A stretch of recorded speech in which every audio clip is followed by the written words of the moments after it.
Board members, everybody good? Karen, you good? Yeah. Kathy? Kathy's probably the most important one to make sure she's ready. Evening. It's time to call the March 28th, 2023 Warwick County Board of Education meeting into order. Our first order of business is our Pledge of Allegiance, and this evening we're going to ask Jennifer McAllister, our National Board Certified Teacher, to lead us in the pledge. You do it right now. I pledge allegiance to the flag of the United States of America and to the republic for which it stands, one nation, under God, indivisible, with liberty and justice for all. Thank you, Ms. McAllister. Okay, so first item is approval of the agenda.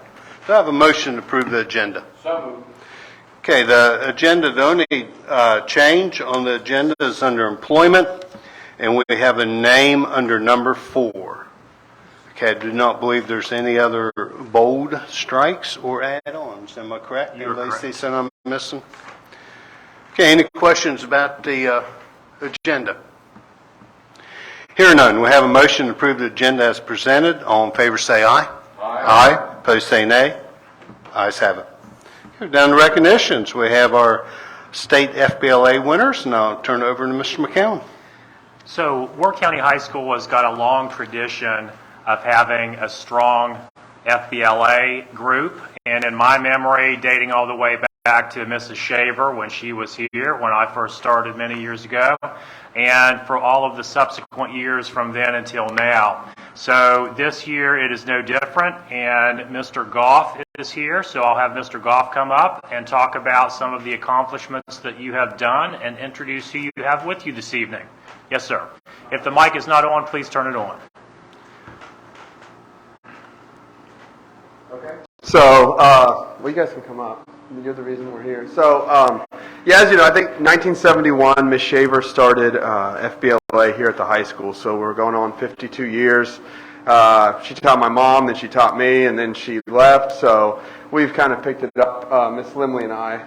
Miss Limley's hiding over here against the wall. And Miss Smith was my advisor at one time. So the monkey see, monkey do. So. But this is our group of winners from this year. We traveled to Huntington this year, to Marshall University, competed, and do you guys want to introduce yourselves and what you won? Or okay. So Allie, we'll start with Allie Neff here. They had every year when you go to Neff. I'm sorry, I'm going to take up probably more than my allotted 2 minutes, but You take all the time you need. hey, thank you. Don't, Mr. Metz. No. Every year at Nationals, each state brings a pin they design from their state that has something to do with their state. We've had the New River Gorge Bridge in the past, mountains. Well, this year they wanted to do something, and so they started a competition where you design it's a lapel pin. She's going to go and bring it around while we're talking. And the reason it's this is they said we wanted to do a Mothman pin. So the only stipulation was it had to be the Mothman and say WVFBLA. And so I think we had about 20 submissions, and it was really cool to watch Allie kind of design this. She sketched it on paper, then she designed it on the computer, and then sent it in, and we actually it's really cool to see the transition and evolution from pen and paper. Oh, actually we sketched it on the dry erase board to paper to computer to now she has it in her hand. It's really cool. And so she actually got they called it a scholarship to go to states and nationals because she designed the pin. And so it's going to be really cool because people from around the world come. So this pin will be, I think, a big hit and traded around the country. And we've got people from Puerto Rico, sometimes China, and countries like that show up and will trade with us. So it's really cool to see that her pin will be all over the world, and I'm excited for her to get to see that. So that was Miss Neff. Next is Megan Cullip. Megan Cullip is our representative. This year we won the 2023 Gold E. Kittle Gold Seal Award. I said that wrong. It wasn't. It's gold. We got Chapter of the Year, and I can't remember the official term for it, but that is the most successful FBLA chapter in the state, and Megan is our representative for that. So she did a great job. And the people behind me, we went through a series. We start working.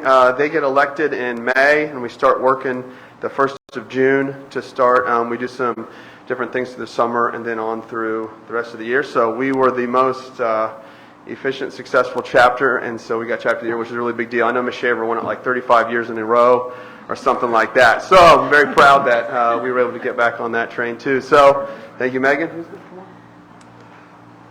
Lincoln had a really big year. Lincoln got first place in Introduction to Information Technology. Lincoln and Val, which is coming up, they won Hospitality and Event Management, which is basically they go in, get a case study issue of a problem in hospitality or an event like a hotel issue. They have 20 minutes to create a solution and then go in front of a set of judges and just, they kind of wing it. They got first place at that. And then Lincoln also is our new, by scoring the most on the parliamentary procedure test, our new state parliamentarian. So very proud of him and successful, and we'll talk about Val more here in a second. But that was Lincoln. Val is our chapter president, and also she is our, well, former, I guess now she gave up her title, former state treasurer. So she was our state treasurer last year. She also got first place in hospitality event management, and she got, I don't think she brought it, the Who's Who Award, which is the #1 FBLA student, high school student in the state. And so she got Who's Who, very proud of her. She did a lot of work this year, endured me. I don't think I made her cry, but she didn't cry in front of me at least. But there was a lot of deadlines that we got a little, things got tense, but she pulled it off. She did a great job. We will miss her greatly as she graduates. She's our only senior. So come on up. Who's next? I've only got 3 minutes. So this is Carrie, Bailey, and Lily, who they did Introduction to Business Presentation, and they planned a trip to New York City, and so they go in front of the judges, present. They got first place among, this is a pretty tough one, because it's a pretty big field, and they managed to get first place in that. So they are, as freshmen, qualifying for nationals, which is a huge deal. We're excited for that. And then we have Miss Limley coming up. Catherine got behind the 8 ball because the night before their presentation, her teammate got strep. And so I found out he had texted me, and I texted her and said, hey, if you want a replacement, we can find somebody that we brought to fill in, or you can do it alone. And she's like, I've got an idea, got a plan. She goes out there, and she did a sales presentation, so she had to sell something to the judges.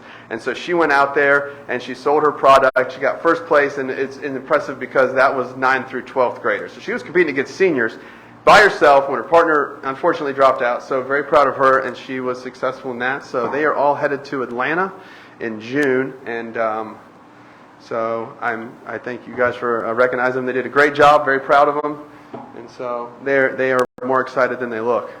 But, so, thank you all. Hey, Isaac, if you bring them up, we'll do a picture.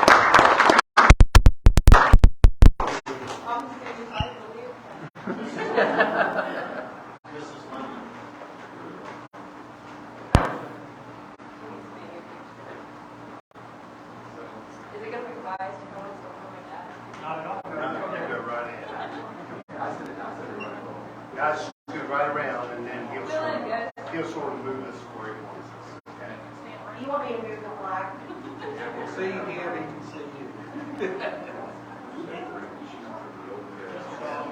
Yeah, thank you. Let's keep it in the picture. Yeah, that'll work.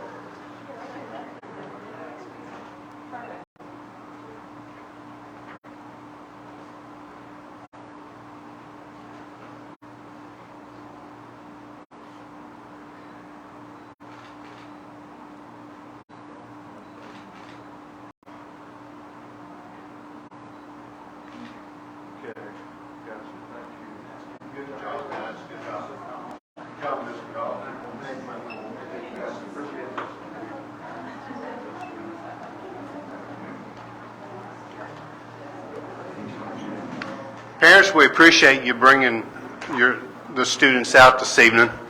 We'll give it all the time it takes. It's nice to hear about students. So thank you for coming out, guys. Congratulations. Mr. Goff is Good luck. efficient. He planned a parent meeting right following the board meeting, so he has everybody here. So very efficient, Mr. Goff. He's going to start raising money. Get out of it. She said, if you have it, I can send Ben. Thank you all. Thank you. Okay, next order of business is Jennifer McAllister, National Board Certification. Mr. McCowan. So this is quite an honor for a teacher to go through all of the process and the hard work of becoming a National Board Certified teacher. And Mrs. Smith is with us. I don't know if she would like to say a few words, and then we can, but it's quite an honor, and if you don't know anything about it, and if you've not been through the process, you may not realize all of the tediousness and the hard work involved in that. And I believe this is the second National Board Certified teacher that we've had. So quite an honor, and we appreciate your dedication and appreciate your hard work, and glad that you could join us for us to honor you and that hard work this evening. I just have a couple of Go ahead, Donnie. I'm sorry. I was just going to say that Mrs. McAllister is one of our top-notch teachers at our school. You know, she not only teaches in the classroom, but she is also eager and willing to help her students, you know, prepare for that next level with Gear Up and some other activities that she does. And she also helps her fellow peers, because we have, I believe, 5 more who is going through the process of becoming nationally board certified, and she is the go-to. She's the leader of the group right now, so lots of reading. Yes. So we appreciate Mrs. McAllister and all she does. That was one of my questions. I know to Mrs. McAllister that I know that Mrs. Smith and the administration, Mr. McCown, that they help you. My question was, or some for you to ponder maybe, is what can we, administration and the board, do to help our teachers progress? Because it is huge to do it. Okay, so what are some things that? And you don't have to give me an answer now. You can send us an email, Mr. McCown. Think about some of the things we might be able to do as a board to help this process. And it sounds like you might already have a cohort started. Is that all high school or? Yes, so we've got 4 official teachers that are working on it this year, and they're going to stretch about 2 years, right? Yes. This Phyllis is doing it, and we're this side, and they're going to do 2 years. You have up to 3, but that. Yeah. I would say, just right off the top of my head, it's incredibly time consuming. And I realize that, we take personal days. I think I took 1 or 2 last year to finish up my writing. But also supporting any professional development that we could have time within our professional development days that we can meet to work together. I think it's helpful. I went to a cohort in Wood County because of the students have Right. there. So I would travel once a month to Winterhaven Elementary School and met with Wood County teachers there, and that was really helpful. But it would be nice to have something local. It most certainly would. Yeah, Wood County, I think Wood County actually has the highest percentage of nationally board certified teachers in the state. So, It takes her almost every Friday. We rotate duties, but on the days that we don't, she takes time to sit with the 3 of us, go through our books. It gets extremely tedious. She has to follow all the steps. If you miss one step, they won't review it. And she's constantly going through, looking at paper after paper. And she's willing to go through, give us feedback, say, like this here, what are you trying to say here? And I don't think I would make it through. She wouldn't have encouraged us, you can do this, and let alone her feedback is essential to us passing. You can try to submit something that would be worth passing. it truly is an honor, and we're pleased for you. I know I've seen the work that goes into it, and it's mind-boggling how much work goes into it. But yeah, if we can do some things, think about it. And if maybe, I know at one time we were paying so much, the board was picking up the cost of couple of tests, and we were given a couple extra days of, ASA, we get reimbursed for the entire process once you submit Right. all of them, which is great. yeah. But maybe we need to take a look at maybe giving an extra, once you're officially in it, giving an extra day to do the work and stuff. Yeah. But thank you. Any other board members?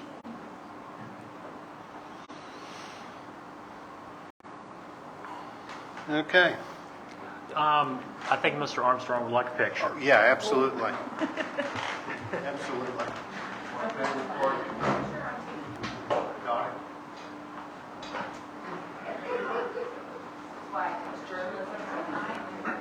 I just said, I'm in front of it, I like not being in it.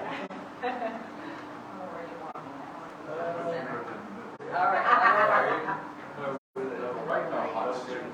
That's okay.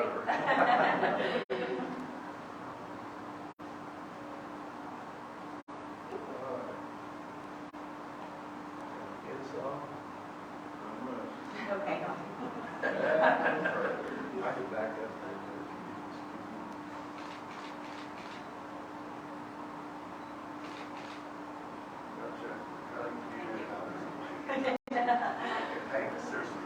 Thank you. I didn't realize you were going for it. Yeah, this is what I like to keep it hush hush. Yeah.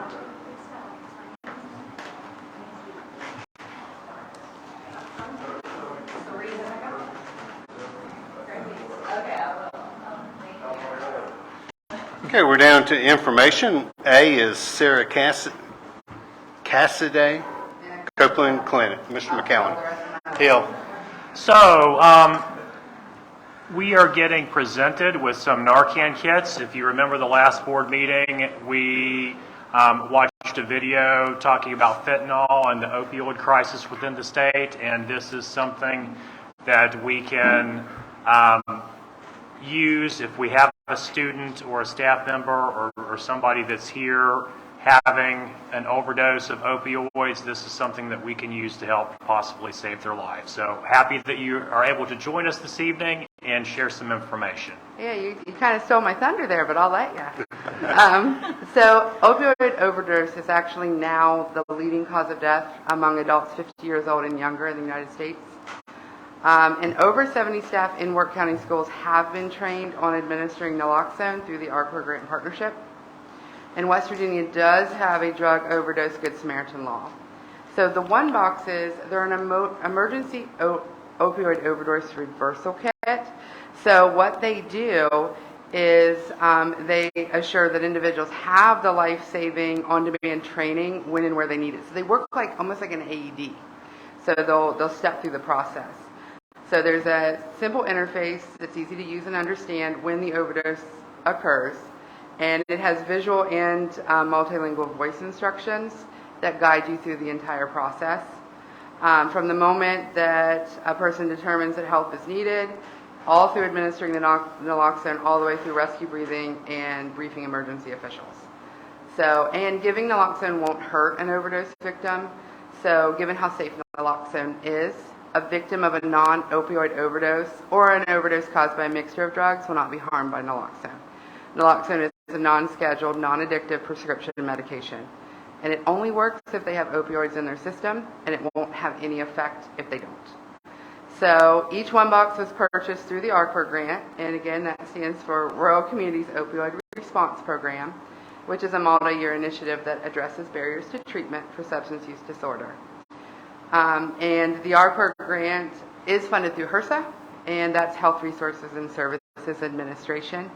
And the kits are being donated by Copeland Health Systems to each of the three principals for each of their buildings. And I think, you're going to accept all three for me. Each kit costs $250, which does not include the price of the naloxone in them. And we just continue to be dedicated to serving the health and wellness needs of our communities and value the partnerships we have in Work County schools. So the kits are all ready to go. They just need put up. And they give you extra so if you did need to use the naloxone, we'd get you more naloxone and then we'd lock it up again. Okay, so Dottie, I'm going to let you accept these. We'll do a picture tag. Okay. And who did you bring with you? Oh, that's Erica McCumber. She's one of my case managers, and I feel like you guys probably know her. We do. She just sent back there. We thought we'd have to She get said her. she'd come for moral support. There you go. There you go. Board members, any questions, comments? Guys, I just want to add that Sarah and her staff have been working diligently to help put on our second annual Teen Issues Day on April 14th. And we actually have a planning meeting tomorrow. But one of the areas that our students asked for specifically was to have the Recovery House back to do their talking tips and their promotionals that they do to help keep our kids off of these substances. Good. Very good. John, you want to get a picture? Is there a timeline for the Narcan? I mean, is the students educated to where if they suspect somebody passed out with OD, is there a timeline where you can get the Narcan that'll be You effective? only want to administer though for not, when they go non-urinated. Yeah. You know, and then that's when you quit, so. And the staff have all been, there's 70 staff that took the training from us, so, you guys really had a very robust, I myself have been trained my whole behavioral health department has been trained to be very cars. And the quicker you can intervene, the better chance to save a life, so that's what we want, give people their breath back. How many of the staff did you say, 7? Over 70. Yeah. All right, we're done. Let's do a picture. Erica, you come up to it. She does this picture. Stay. So do I. I just said, I would take her. Oh.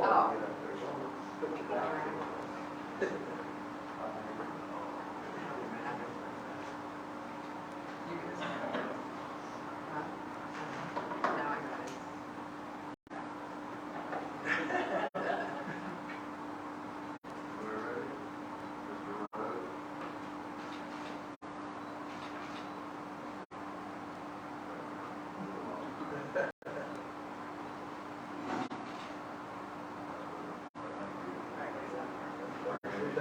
Thanks for coming tonight, Omar. I was at baseball and softball last evening.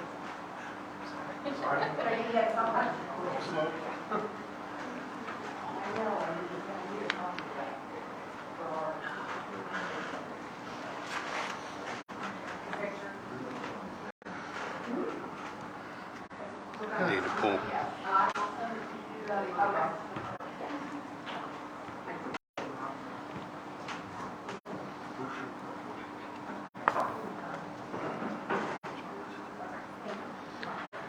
Okay, next on our agenda is talking about, last board meeting, Mr. McAllen had spoke to us briefly about some indexes for some board office directors' jobs, and I brought up about principals and assistant principals' contract lengths.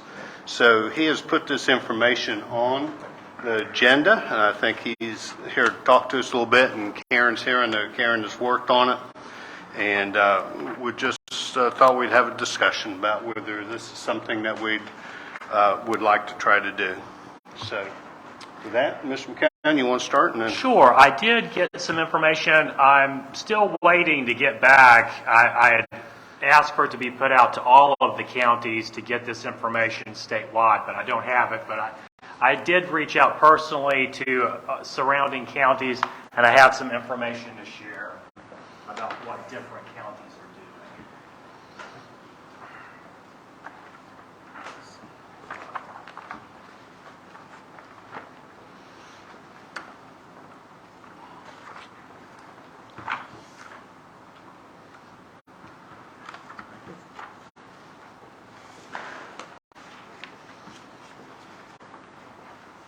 So with the handout that I have given you, it does vary around the state. in some cases, a good bit about the contract length that principals and assistant principals have. And in some counties, it will vary greatly if it is an elementary versus a middle versus a high school. But on the first page, Ritchie County, their high school head principal has a 261 contract. Their middle school principal has a 261 contract. The high school assistant / athletic director is 240. Their middle school assistant is 220, and then their elementary principals are 220. So, John, do you know how many elementary they have? I believe they have two. I believe they just have two. I think they've got Smithville, Harrisville. now three at Ellenboro. Ellenboro. Yeah, So they have three. For comparison, what are ours again, real quick? The head principal is 240 They're all in all 240. buildings, and then the assistant is 220 Okay. in all buildings for us. Okay. So if you turn the page, next I reached out to Calhoun County, and in Calhoun, the elementary principals are 210, and they don't have any assistants. The principal at the high school is 240, with two assistant principals, 210 each, and then the board office directors there are on 240. And if you turn to the next page, this is Jackson County. They've got a breakdown of all of their elementary schools. And I guess depending on how big the school was, they've got a discrepancy there. But you can see Cottageville Elementary, Evans, Fairplain, Gilmore are a 225-day contract for the principal with no assistant. Kenna, Henry J. Kaiser, Ravenswood are 230, and then Ripley Elementary 240 with an assistant at 220. And then Ravenswood Middle School, a 240 contract with the assistant at 220. Ripley Middle School, a 240 contract with the assistant at 220. Then Ravenswood High School, a 260 with a 240 assistant. Ripley High School, a 260 with two 240 assistants.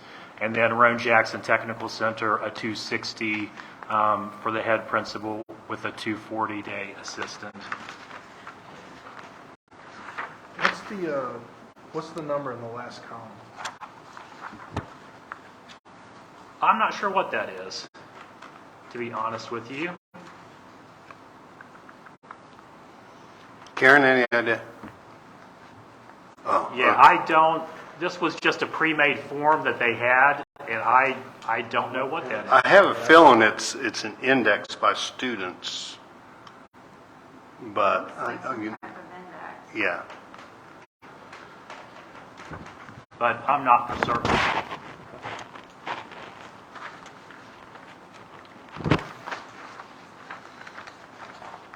The last handout that I've got in this series is the response from Roane County. The high school principal is at 240. The assistant principal at the high school is at 220. The elementary, middle school principals are at 220. And they have another elementary principal at 210. And I didn't print all of it, but Wood County, I believe, has all of their head principals at 261. With assistant principals, I know Williamstown High School, Middle School, that assistant is at 240, and then it varies all the way down to 210, depending on the size of the schools in Wood County. So if you look in your packet, Mrs. Cummings prepared a handout here for you. If you look at where we're at now, there's a breakdown of current salary at the primary center, middle school, high school, with 240 based salary. Then there's a proposed increase to 261, and she's got that laid out, what the salary increase would be for each school. Likewise, with the assistant principal, they're at 220, moving to 240, and what that would be. I will tell you that I talked to administrators, and not every assistant principal is thrilled about the idea of working all summer long. Some of them like it where they're at, and it was just a mixed bag in talking to them. I think, having been a principal, it's a difficult position and a stressful one, and I'm happy to show you what the other counties have done and give that to you for your consideration and see what you think.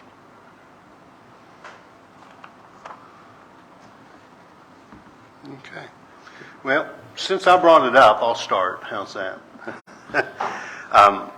My thought was to take our 3 principals to 261, and the reason for that, or one of the reasons for that, is that just the amount that we expect of these people, and we expect a lot of all of our staff. I know that, but there's very few decisions that go through the school system. I spoke with Mr. McCown about this the other day, and Mr. McCown's position without a doubt has the most responsibility because he's also responsible for them. But then we take a look at our principals, and especially in a small county, that there's just nothing happens that they're not responsible for. And I think that we need to pay them for that responsibility. When I look at some of these, and I see, in Ritchie County that the elementary principals are 220, and there's 3 schools. None of those schools are very big, okay? But our elementary school is our largest school that we have in the county.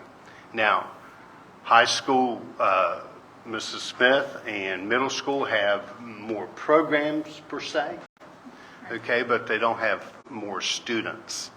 And that's why, in my mind, I can justify taking the primary school principal to 261 plus. A lot of the new legislation that just come through is going to fall upon that person's shoulders when it comes to the 3rd grade Success Act and some of those things.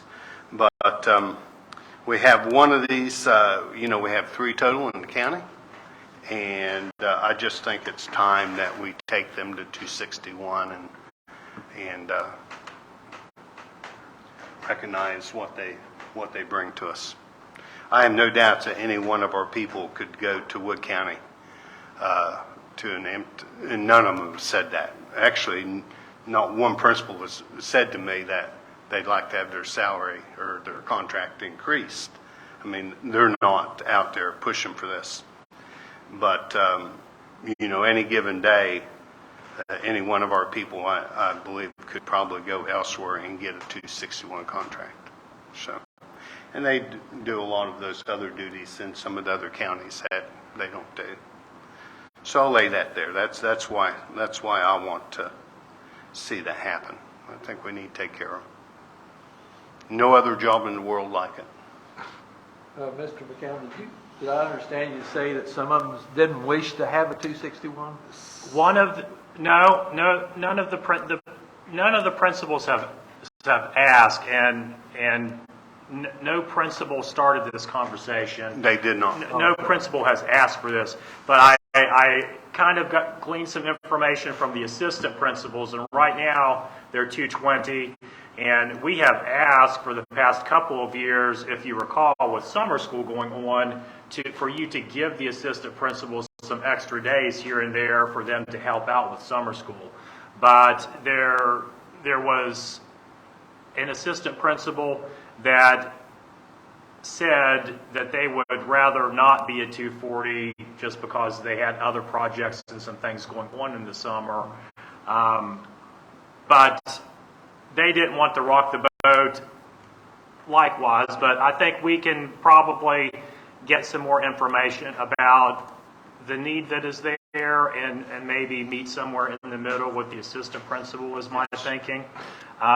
Maybe not 240, but maybe particularly since we've been running summer school pretty consistently,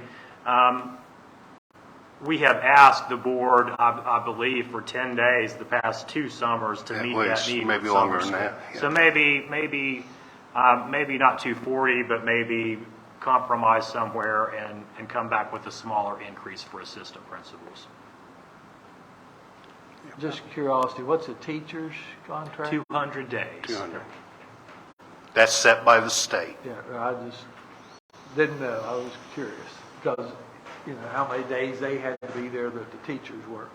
Anything else that goes on during that particular time that they would be, is it just... So beyond summer school, you've got your summer maintenance projects that are going on and summer custodial work that the administrators oversee.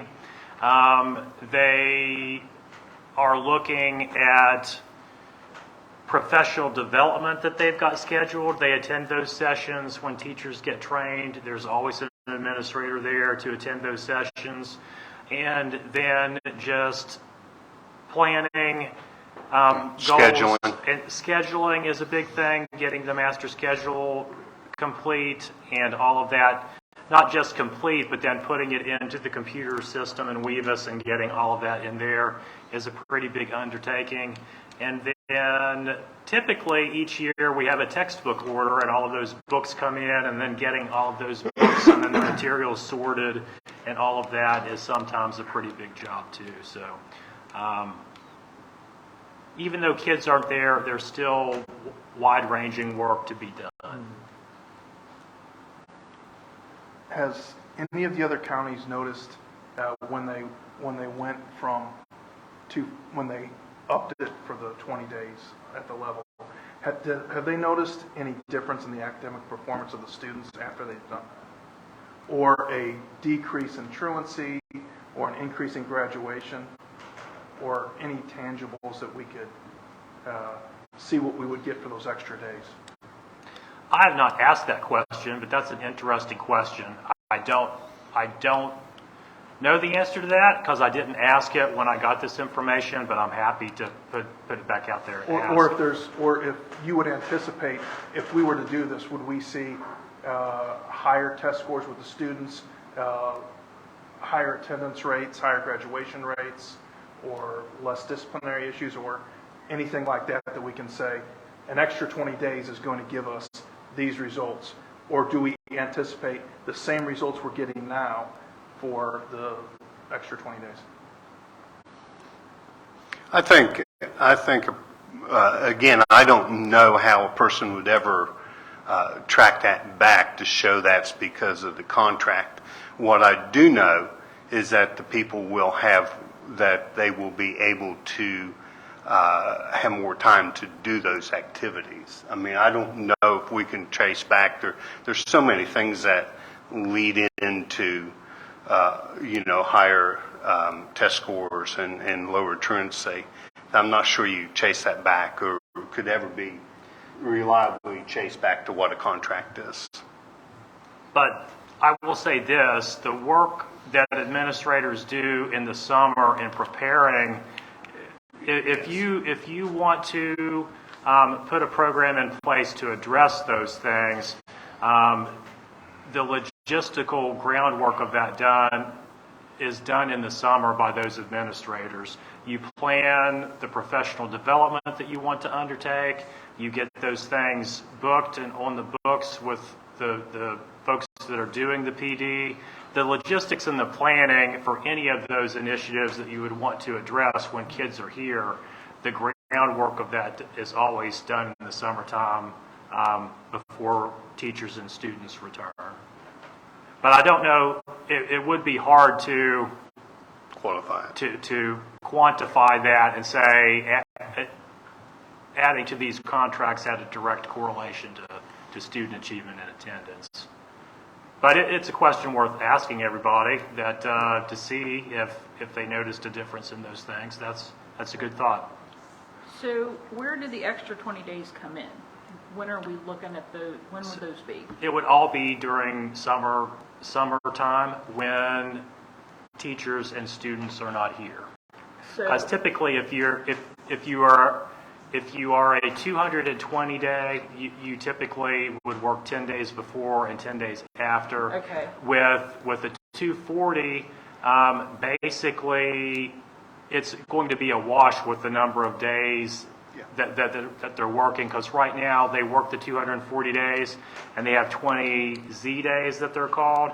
And basically those are unpaid days that they take, kind of like a vacation day, where when it switches to 261, they get actual vacation days. Okay. And one of the administrators that I had a conversation with, you know, when you are a principal, and Dottie is here, and she can see if she agrees or if she doesn't agree, and you take one of those Z days, okay, you're never really on a vacation day, okay? Your phone rings, you get emails, a situation comes up that requires your attention, you're never off of the clock. And so one of the administrators did say to me, at least if it was a paid vacation day, I'd feel like I was getting paid for doing all of that work when I was off on a Z day. So for the 220 to 240, there are additional summer days. For the 240 to 261, it's just a semantical type of thing. They're getting paid for additional days. The Z days are unpaid days that they take, whether if it was 261, it would be a paid vacation day. Okay.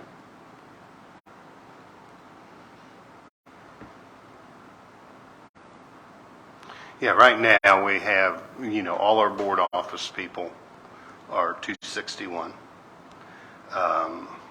Our head custodian in each school is 261, correct? Yes. We have, I think, William and Tim are 261. Curtis, Casey. Yeah. Those are 261 people. So they're, yeah. I guess you wouldn't be presenting this if the money wasn't there to back it. So I think we're, right now, we're on pretty solid financial ground. And if you look at the bottom line here for the principals, it would be approximately $22,000, and for the assistant principals. And probably I would not bring that to 240, but somewhere in between 220 and 240. But even if it was to 240, it's 19,000 and some change. So we have the funds to swing that. Well, just what goes in my mind is if you say a custodian is 261, is he there for 21 days by himself, or how's that work? So typically, there is a head custodian and another custodian that does summer work at each school, and then the principal is there, Mr. Smith is there looking at things, and they make a schedule to strip and wax all of the classrooms and floors, and that's primarily what they're doing. Most of the summertime work is spent in floors like this. They've got to strip it, clean it, wax it, polish it. So they're hustling and bustling all summer.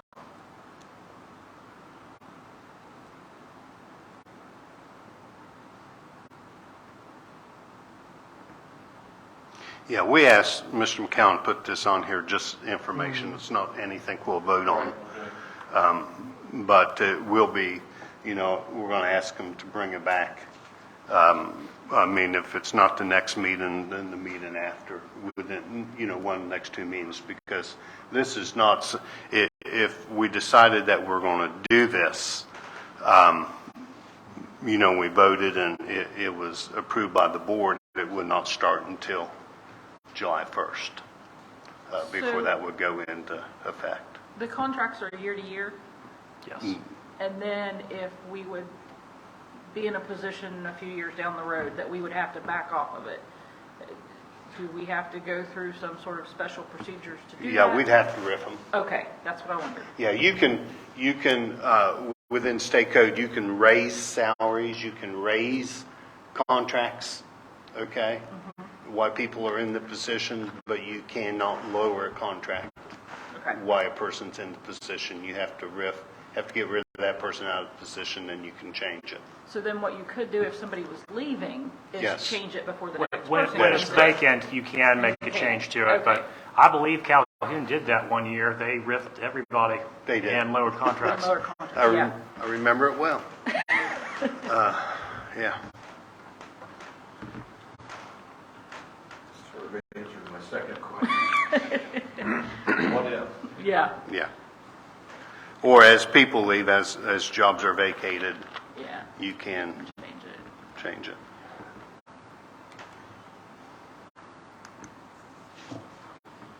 Okay, so let's do this. You guys think about it. If you have questions, call Mr. McCown or Karen, and they'll answer your questions. And we'll ask Mr. McCown, this is what, John? This is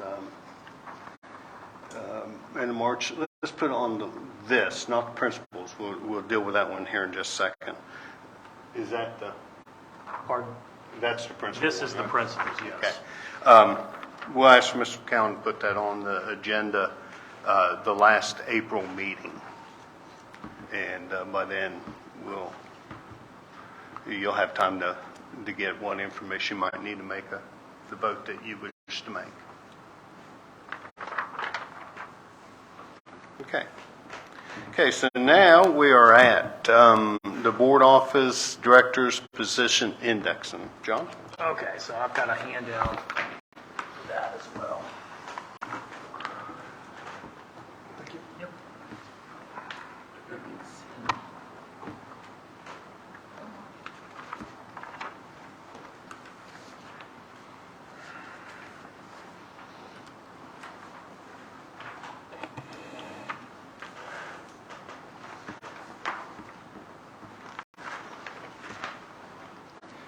So again, I have reached out to several folks, not everyone, but definitely surrounding counties around us.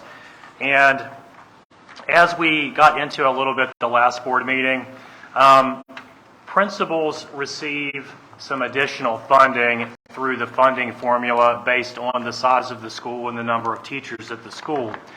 The central office positions in code, administrative positions don't get that. So most of the counties, in some form or other, if you've got an administrative position at a central office, do some sort of index to kind of make up for that discrepancy. So if you don't do that, you end up with sitting principals having to take a pretty significant pay cut to move from where they're sitting in a principalship into a central office position. So just looking down through here, the first page of my handout has got the different indexes that Wood County uses, and they've got a whole bunch of different people at the board office, all the way down from TISs to coordinators to Director 1, Director 2, Director 3, Assistant Superintendents. And you can see an Assistant Superintendent has got a 50% index, a Director 3, 40, Director 2, 24, Director 1, 16, and right on down through the ranks. We don't have a bunch of different levels at the board office because we're quite small. If you turn to the next page, again, I have reached out to some different counties. Roane County uses a 20% index for its central office administrators. And if you turn to the next page, this is Jackson County. Their assistant superintendent level is a 48% index. Moving down, you've got different directors and different coordinators ranging from 32% all the way down to 12%. But they do have an index in there to make up for that discrepancy in principal versus central office administrator pay. So at the last board meeting, I had Mrs. Cummings draw up just some random numbers. And if you have a principal with a master's plus 45 and 19 years experience, and They're sitting in a principalship right now in the county, and then they went into the federal programs / special ed director position that's going to be vacant upon Angie D'Amico's retirement. They would take an $8,000 pay cut right now to do that because they would lose that principal and some change there. Okay, so I would like to get the most qualified person that we can get to fill that position. Angie D'Amico is going to be a big set of shoes to fill. She has done a wonderful job in everything that she has done, and just is a big help to many people. Her phone rings probably more than any other phone in the board office, I would venture, and she is a big help to a lot of people. Okay, my fear is if we don't do something to address that discrepancy, we're not going to get anyone with any kind of experience to apply for that job. Okay, whether it's somebody sitting in a principalship with administrative experience or it's somebody out there in a board office in another county with administrative experience, I would venture to say that nobody is going to take an $8,000 or $10,000 pay cut, as good as we are, to come work for us, just if they're going to be making $8,000 or $10,000 more where they're at. So where does that put us if we don't fix this? Well, it would put us in this position. We would get a certified applicant that has an administrative degree and meets the qualifications for the posting, but that person would still be in a teaching position someplace with zero administrative experience. And with the quality person that we have in there right now, going from that to somebody with zero experience, I think is not where we want to end up. So there's, let me see here. If you look at some of the handouts that were in your packet, Mrs. Cummings crunched some various numbers, putting different index figures on there. With a 15% index, that is still going to leave, and this is just a fictitious person. Okay, so, and I'll just say this, okay, we never pre-bake the cake, okay? There's speculation and rumors and all of this that we've already picked who this person is, and the job hasn't even been vacated and posted yet. So the cake is never pre-baked. Okay, we interview the applicants and we select the person that's going to be the best fit for the job. Okay, the numbers that are on the workup that Mrs. Cummings worked up aren't reflective of any specific individual. This is just a mock-up of somebody that's coming to us with a master's plus 45 salary and years experience. Okay, so if you look at that, and we've got that person sitting in a principalship, okay, they would be take an $8,469 reduction, okay, without any index in place. If we put a 15% index in place for this director position, they would still be $331 in the hole. Okay, if you look at the next page that Mrs. Cummings has prepared, this is putting a 16% index in place. This principal would be making $406.95 to the better at the board office. And then if you look at the final estimation, this is with the 25% index. Wait a minute. That also shows the increase to the That also principal, right? shows to 261. So Right, because it'll have Darren on it. So if Right. Yes. if we raised base contracts up to 261 and we did a 25% index, there would still be a $406 less than what the sitting principal would make. So Right, and then with a 25% index, it'd be 406 increase. And again, I don't want to look at this like I'm trying to make the board office position make a ton more money than a sitting principal would make, but it, at least in my mind, should be a lateral move. You shouldn't take a huge pay cut to go from a building administrator to a central office administrator. So how many federal programs director jobs do we have in the, We have one. so, okay. So, Angie's is and the we, only- our board office, I would say our board office is just about as lean as any board office in the state, because we have Angie, which is basically WEVIS director.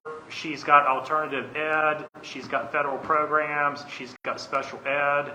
And then we have Mr. Smith, and Mr. Smith has got attendance, he's got support service, he's got transportation. And then we share a food service director, we have a financial director, and we have me. And so if you remember that page in Wood County, they've got a director for every flavor under the sun, and then coordinators underneath of that. And I think even Roane County has got extra people to do this.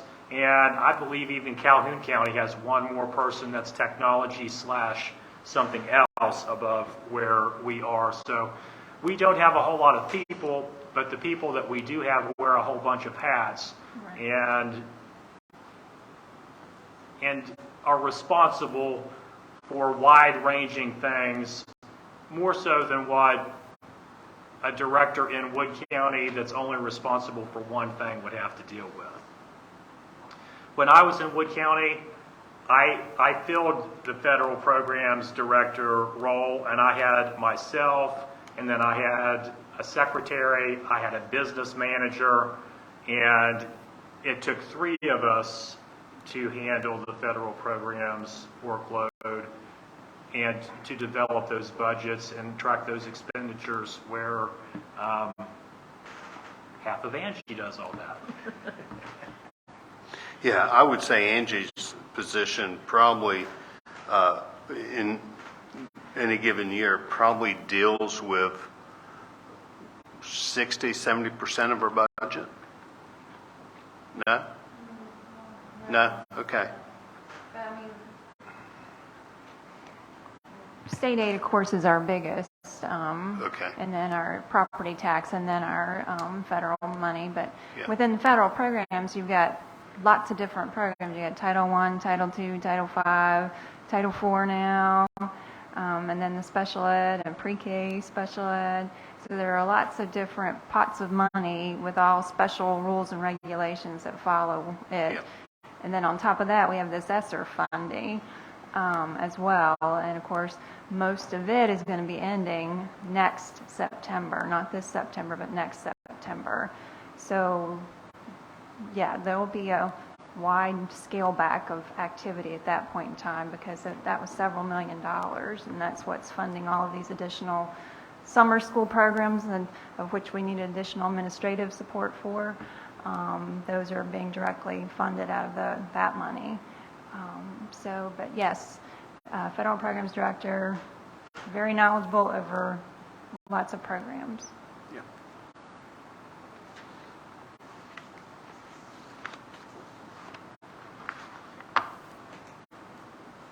Questions?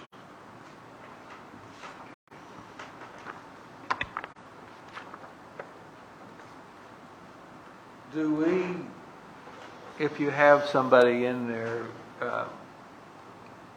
is it a set one, or let's say we have to go to somebody less experienced, does it be still the same set of the contract form, or how would that work? So the base pay for that is based on the pay scale for a 200-day teacher's salary. So all of the pay scale for everyone, excluding myself, starts with that. And then from 200-day, that gets set up in a ratio and proportion to go from 200 days to 261 days. days.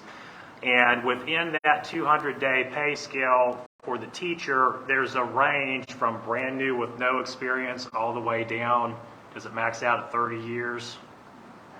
35. So from 0 years to 35 years, there's base pay scale that's based on. So somebody with 5 years experience is going to get paid less than somebody with 25 years experience. That's I thought Yeah. if we had any leeway, if it was just a set thing that. No, so it will, the leeway will come with the index that we put in there, but everything is calculated with our pay scale that our teachers get paid with. If we do this, I shouldn't say when, if this goes through, if the board approves this, you could still have the new federal directors program person come in and make less than a principal. Just simply because if we have a principal that has 26 years experience, okay, and gets paid for that experience, and you bring the federal program director in and they have 15 years experience, they're going to make less than the principal, but the line is the same across. If they had 26 years experience as the principal, then, they'd make the same or a little bit more. So, they could be making less, but it all depends upon, how much. So, and that's why, all things considered, the SketchUps that Mrs. Cummings has brought is you considering the same fictitious person. Right. If they've got this degree and they've got this much experience, what would they make at each spot? But what Mr. Metz said is absolutely correct. If you've got somebody with less years, it's going to cost us less money. Yeah, or if they come in and they have, this is based upon a MA 45. If they come in and have an MA 15 or an MA 30 and still have the same amount of years, that person's going to make less, or the principal's going to make less because they don't have the 45 or whatever. And likewise, if they come in with a PhD and 30 years experience, they would be making more. But if they were the same, Right. yeah, that field's the same. Yeah.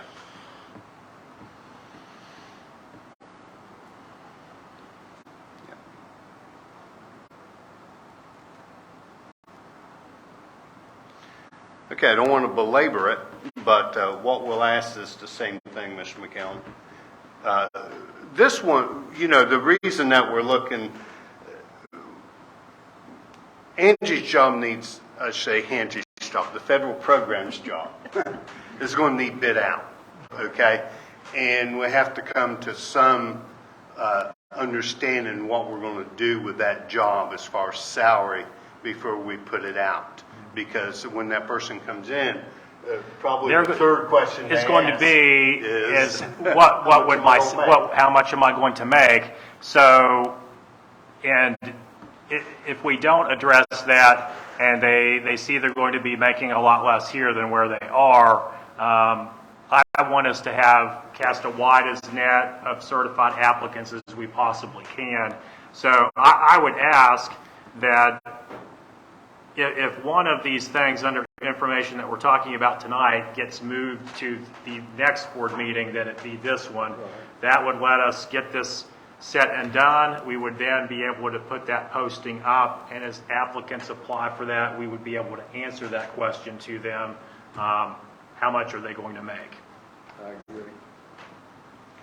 John, if we held this to the second meeting in April, we'll still give you time to do that. I forget what we were saying the other day. Well, yeah, because if we do this first and then we come back through and decide Or to we go to can do them both at the 261. next one. I was just trying to give enough time for you guys to think of and ask questions, but we don't have to. We can put them both on there for next board meeting. Well, I think this one, if he's wanting to put the job listing out, it'd be most important that, they would know. But what we do with principals' contracts directly affect Yes. this. Right. So I think we would want to make that decision first. And know whether it's a 240 or a 261 to know what the index needs to be for this if we Correct. are going to do all of that. That would give us the whole month of May to put it up and potentially fill it. May. I think we could still, And even June. and even June if we needed June, to. because she just needs person here, but no, I'm not going to say just need, because you need, but they have to start July 1st. And so how long do you have to post them for? Like, does it have to be open for a certain period of time? We have some discretion, but I want to put it up for a longer period of time, Sure. just to try to draw as many applicants as we can. And this is a good time of year to put these 'Cause- decisions up, because people are thinking about, Yeah. it's at the end of the year, and they're thinking about, do I want to try it? Do I want to go somewhere else? Or do something else, so. So with all that discussion, would you want to put the principal indices on April 11th and then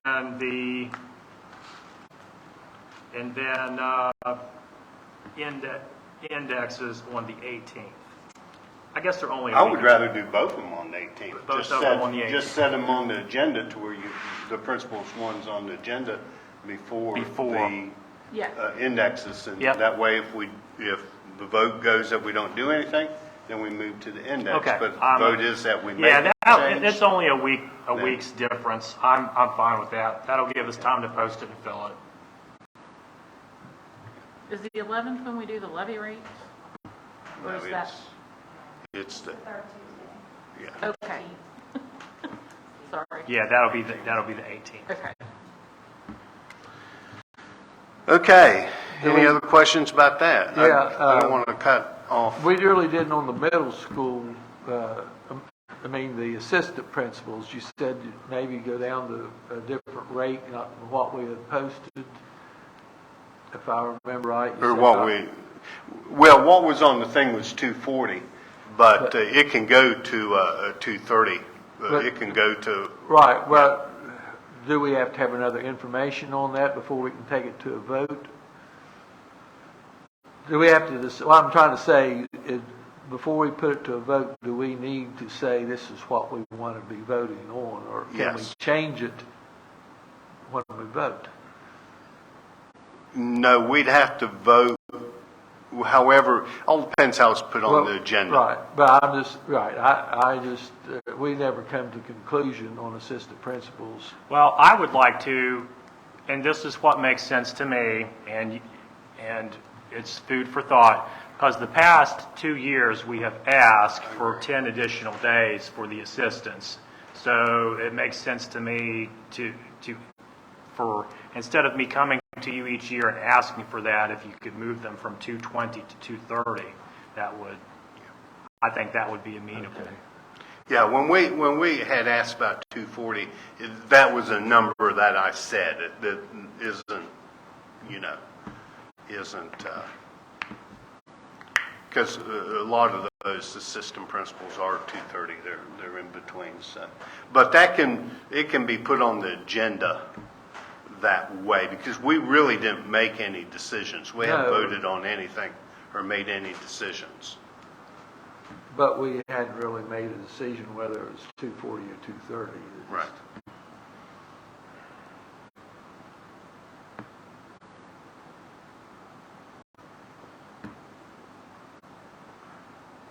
But I, myself, Mr. McCown would have a handle on that. And I think 230, if that's what he recommends, I think that, myself personally, I think that's what we would go for. Yeah.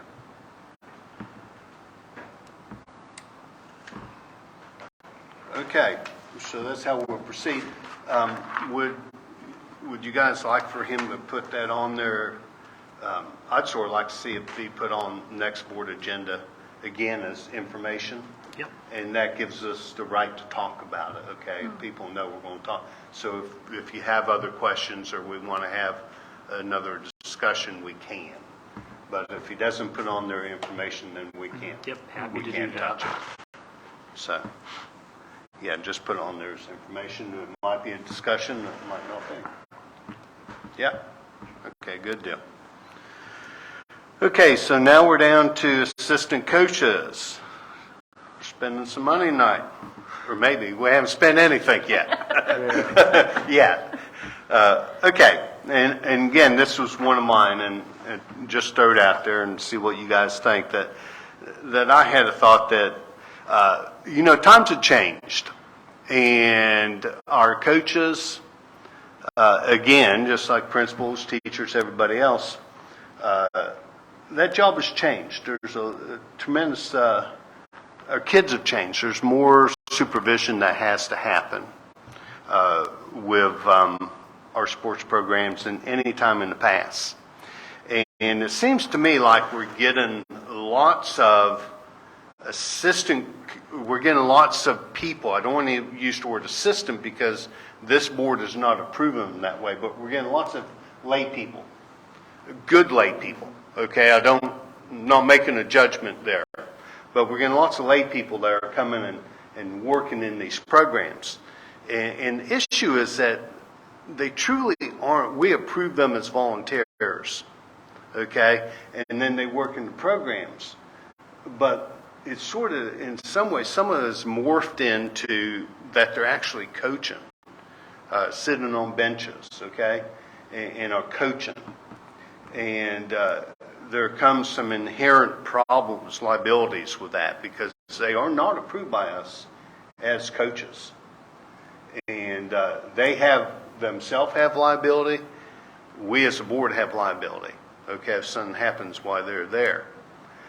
Now, I feel pretty confident that all those lay people that are helping coaching have passed their SSAC, and they have those things, but they're still not approved by us, by coaches. So my thought was that we give each sports team an extra paid assistant coach, approved and authorized by this board. Okay, then we take a look at what's happening with the lay people and put out a policy, come up with a policy about lay people. Again, some of these lay people have tremendous knowledge, and we don't want to not let our kids have that knowledge, okay, that they have. But at the same time, we have to take a look at the liabilities and come up with a policy at that point that deals with what a layperson can and can't do, okay? But at this point, I think that our programs have developed to the point that we can, that we need to take a look at giving another assistant coach. And that's where I was coming from when I suggested that. So with that being said, Mr. McCowan will open up to... So in your packet, Mrs. Cummings, thank you for doing all this number crunching, by the way. It's very appreciated. She has put in here and tallied the cost of what this would be if we put an extra assistant everywhere. And in looking at this, we've got some places that we didn't have an assistant coach that in all likelihood we do need to put, if it's a coach by themselves, we probably do need to have two. And if we did that all across the board, you can see that the number tallied, it would cost us a total of $26,730.64. So this has created a lot of conversation. I've had a lot of conversation with the principals, and they have had conversations with their athletic directors. So I would also say this, I would like to bring this back to you as an information the next time, but one of my principals said they've got a coach, they don't want any more assistant coaches. So I would put this out there. Let's gain some more information from the administrators, the athletic directors, from the coaches to see if we did this, who would want it, who would not. And then there's also been some concerns expressed to me from some administrators that we have had difficulties filling all of the positions that we currently have, and it's been rough to do that. What's the likelihood that we'll find a qualified person to fill this? So I would like to get information from the secondary administrators, their athletic directors, and then subsequently the coaches themselves to bring more information to you.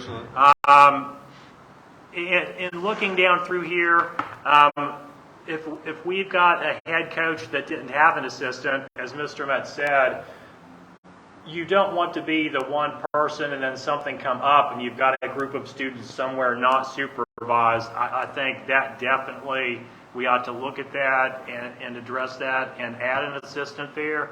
And then above and beyond that, let's hear from the secondary athletic people themselves and hear from them what they need. I just threw it out there to, there are some of them I know that would like to have that other assistant. And if there are coaches that do not want that extra assistant, I mean, there's no reason that can't be done by sport. We just have to make sure that everybody, if we're going to do it, that everybody has a right to have one.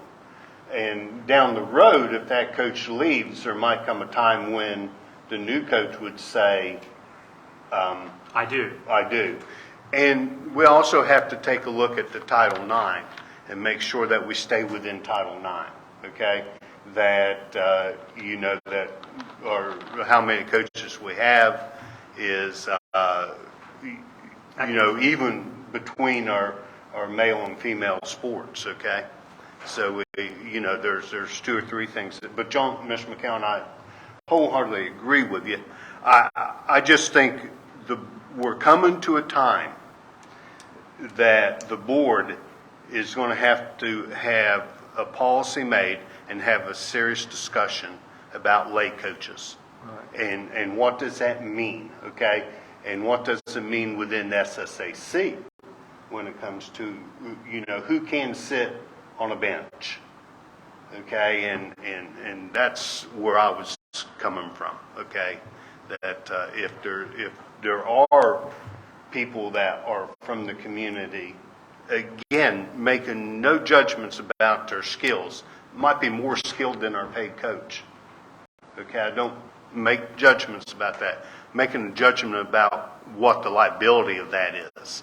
If they're sitting on the bench and they have not been approved as a coach by this board, okay, what are the liabilities that come along with that? So that's where I was coming from. But I think what you're saying is perfectly applicable. Would the assistant coaches have to be filled with professional first? I don't think that provision that rule isn't so anymore. I don't there think. anymore. It used to be, but I don't believe that rule was in place. Yeah, that's including head coach. I think if they have completed the They have to have that. WBSACC training and all of its requirements, I think they're on equal footing. Okay. Is there any people that we could have as volunteers, but we could not hire them as assistant coaches or coaches? Is there a set of rules that are different from us as a board approving someone as a volunteer, but we would not be able to approve that same person to fill absolutely. that?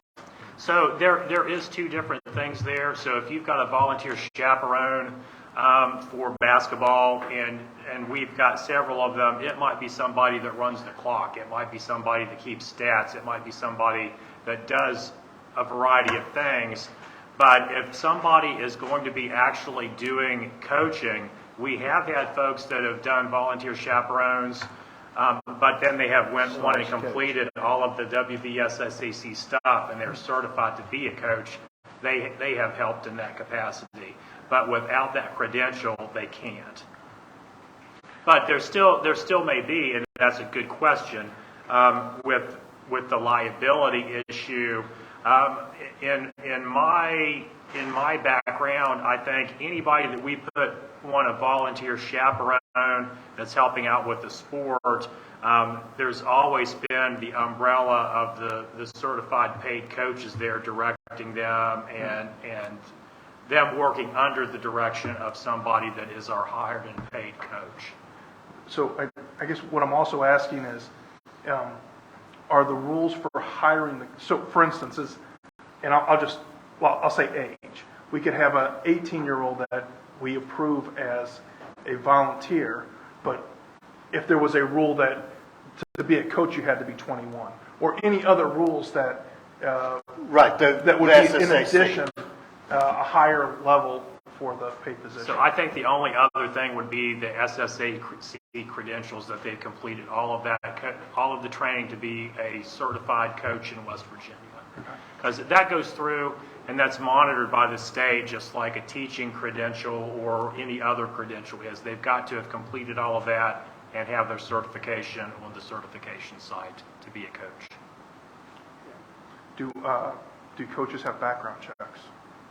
Yes. Do volunteers have background checks? No. Volunteer chaperones that you put through Board of Action do not have a background check.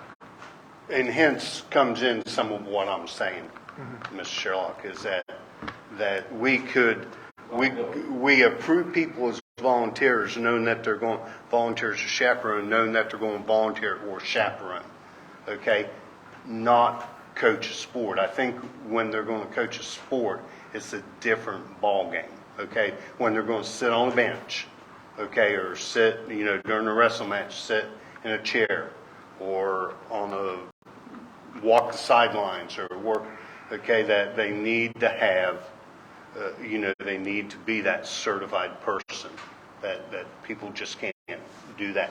Now, you have your scorekeepers and timekeepers and stat keepers and all those people, okay? That's not coaching, that's volunteering, okay? And I think we need, as a board, need to clean that up with a policy of how that all works, okay? And make it easier for our principals and make it easier for our coaches to be able to say, you can't coach, okay? You haven't been approved by the board. Yes, you were approved as a volunteer, but that doesn't make you a coach.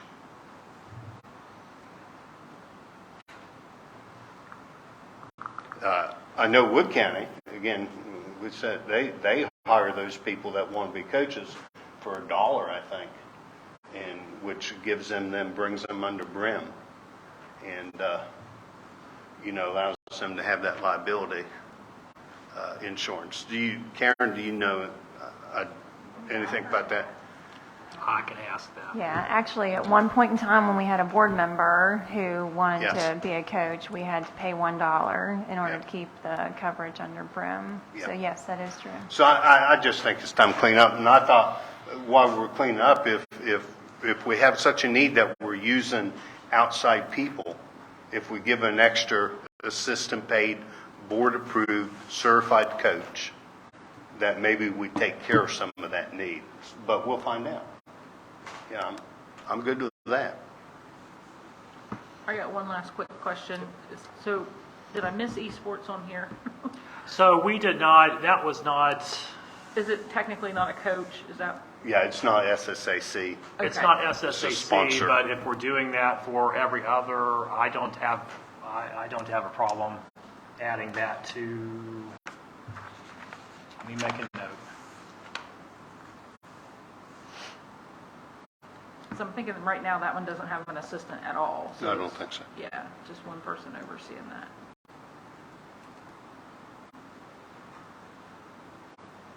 Got it. Thank you. Yeah, and I had a person ask me about archery. Archery, yeah. And archery isn't, Yeah. it isn't a school, Not yet. no, not yet. And when it comes under the umbrella, then we'll have to, Yeah. yeah. I think when we do go to this, I think even the one that's non-paid, as far as coaching goes, I think we need to go a little farther in what we are on that. Any type of background. I don't know, do we do any drug screening for coaches? No. No, but they do go through the background check just like any other employee would do. But through the SSAC? Well, the SSAC, it gets processed through the WVDE certification site, just Okay. like a teacher or any other employee. So they've got to fill out that Form 39, I think it's Form 39 Right. coaching form, and it gets processed just like any other employee that we're going to hire. So the ones that we approve, like it says it's chaperone/coach, are they approved coaches? So if it says chaperone slash coach, okay, we have checked to see that they have the SSAC Okay. certification, yes. But that's my point. We shouldn't be approving people as chaperones / coaches.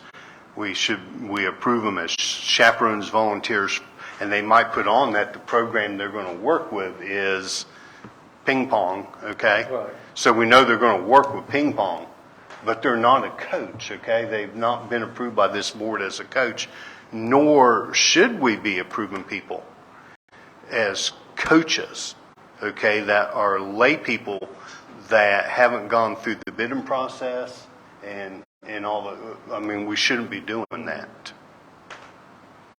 And it just needs cleaned up, okay? And it's nobody's particular fault, but it just needs cleaned up.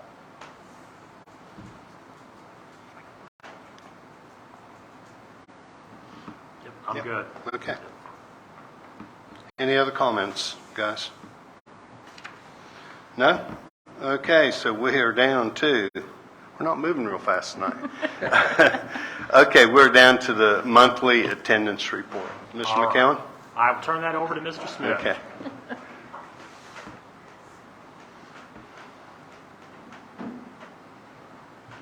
Thank you, Mr. McCown. Thank you, Mr. Metz. First thing, in the month of March, there were 23 student households that were sent 5-day unexcused absence letters. There were 9 truancy conferences since our last board meeting when I presented. The average attendance by school and district was the following as of March 23rd. The primary center was at 91.1. The middle school was at 90.5. The high school was at 88.6 for the average county attendance rate of 90%. The year-to-date attendance rate by school as of March 23rd was the primary center at 91, the middle school at 90.2, the high school at 88.7, and an overall district rate of 89.9. The year-to-date chronically absent students from the time frame of the beginning of school to the 23rd of March. Primary center is at 31.7. The middle school is at 35.6. The high school is at 40.3. And chronically absent across the district is at 39.2. And Mrs. Yoke had mentioned at the last meeting, I was thinking about this, either next month or the month after. I want to get as close as I can to the end to see. You asked the question, how many were chronically absent due to excused absence, over half, and so on and so forth. I'll try and break that down closer as we get closer to the end of the school year. That was a good question.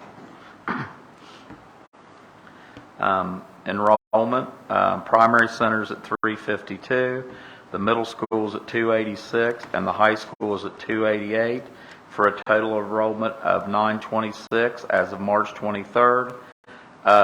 In comparison to February's narrative, the high school has decreased by 1 student, the primary center has increased by 1, and the middle school would remain the same in comparison to last month's narrative. And breaking it down by grade, pre-K was at 67, kindergarten was at 51, first grade was at 55, second grade was at 68, third grade was at 56, fourth grade was at 55, fifth grade at 71, sixth grade at 74, seventh grade at 72, eighth grade at 69, and at the high school, ninth grade at 75, 10th grade at 72, 11th grade at 76, and 12th grade at 65. In regards to the school-based probation report compared to last month, the preventative contact was made with 23 students considered at risk for truancy in the form of face-to-face or at-risk letters. As I'd mentioned earlier, there was 9 truancy conferences. 1 student was successfully discharged due to transferring out of the district. 1 was due to aging out of the program. There are currently 11 students participating in the program, and the school-based probation officer made 67 contacts related to the students in the program since last meeting. So, anyone have any questions or concerns related to any of that? Okay. All right. Any questions, comments? Okay. Thank you. Thank you for putting that together. Thank you. Okay, we have no delegations this evening, so we'll move to the first public hearing for the 23-24 school calendar. So at this time, I will ask for a motion to go into recess. So moved. Any questions, comments about recess? Okay, we have a motion to go into recess to hold the first public hearing for the 23-24 school calendar. All in favor say aye. Aye. Aye. Opposed say nay. Ayes have it. Kathy, you got the time, right? Okay, Mr. McCallum. Okay, it's so yours. I have shared with you already, we have had 3 calendars submitted for the next school year, and we had, as required, we had advertised that this is the first public hearing. We will advertise that the next board meeting is the final public hearing. So it is my intention to, we put these on the website. We have put a link for the public to comment if they want to comment on any of the calendars. It is up and running right now. We will put these out in schools tomorrow, and probably since we have 3, we'll do an initial vote sometime late this week, narrow it down to 2, do a final vote sometime between then and the next board meeting in April. And so it would be my intention that we would take these 3 and through 2 separate staff votes come up with the final calendar that the staff has voted on for your approval next board meeting. But if you take a look, I have numbered these calendar 1, calendar 2, calendar 3, and they're all really pretty similar. And if you've got your bifocals, you can probably read these, but they're all starting the same week. And with the first, we have a curriculum development day, and then a preparation of school day, 8/14, 8/15, 8/16. Students would start on 8/17.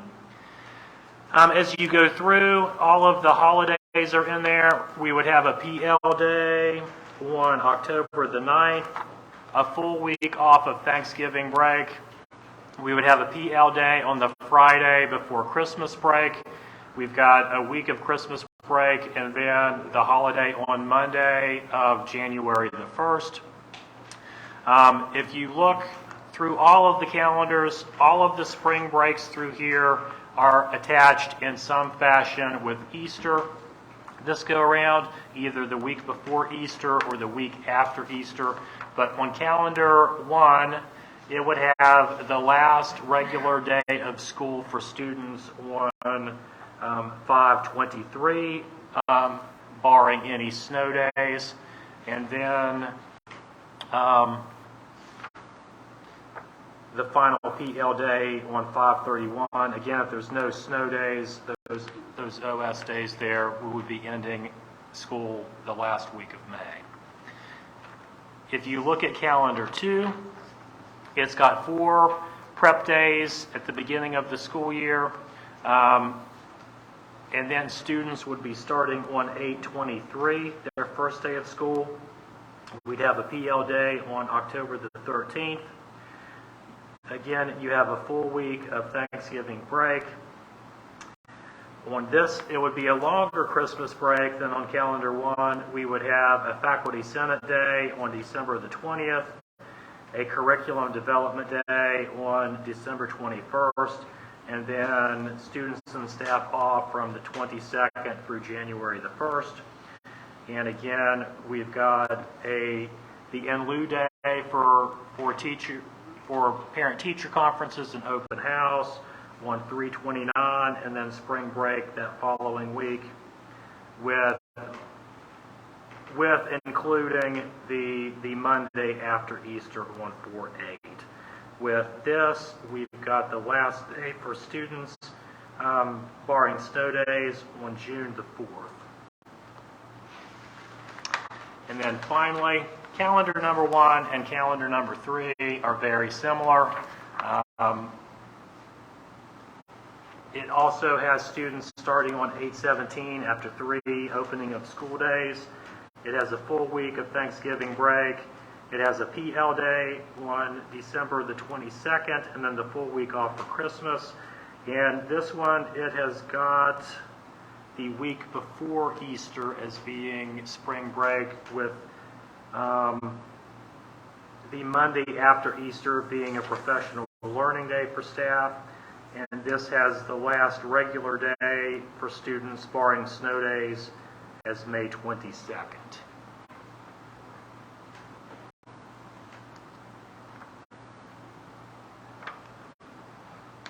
So I did make copies on 11 by 17 paper back there. If you didn't bring your bifocals, they are back there in the back by Tim on that table. Okay, this is a public hearing. This is the time when the public can speak to us.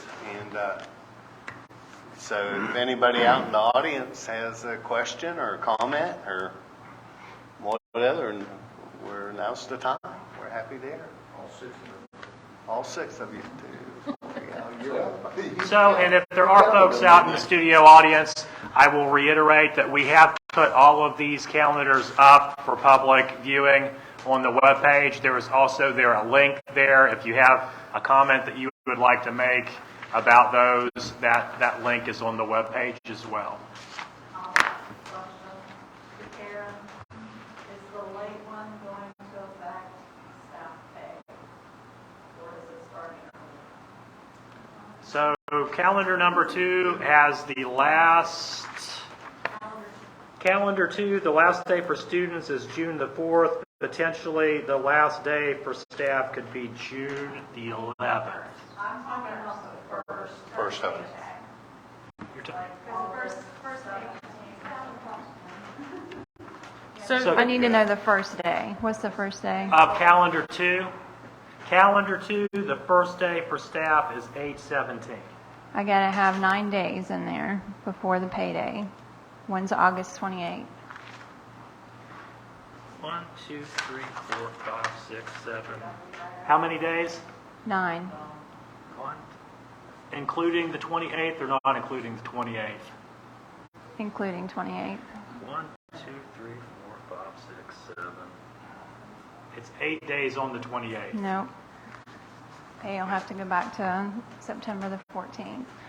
And my only comment is that the board needs to remember that their own board policy of these 3, there's only one that's legal. So you probably need to revise your board policy. Could you say that again, please? The board policy governing calendar start date, there's only one legal calendar here, according to your policy. So we probably need to revisit that policy. Absolutely. And that's the one that would Start late. make our pay. Yes.